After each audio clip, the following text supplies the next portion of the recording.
Turmushga chiqayotganimda onam aytgandilar, Toshkent bo'lsa ham bir qadam uzoq, kelib ketishing, ota-onangni sog'inganingda yugurib kelishing bor degan paytlari yo'q. Men kelib ketaman.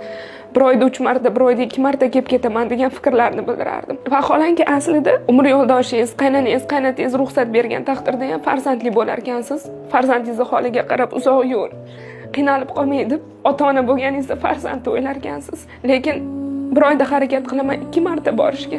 Har borganimda ota-onamni qarayotganligini bilib kelaman.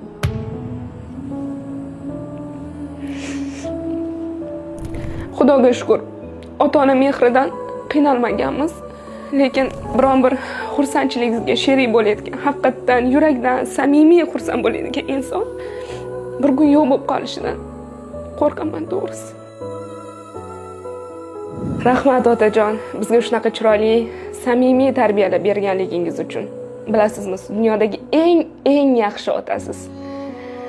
Sizni dunyolarga alishmayman. Boringizga shukr. Sen hammasiga erishasan, sen eng munosibisan degan gaplaringizni har doim aytib turishingizni xohlayman.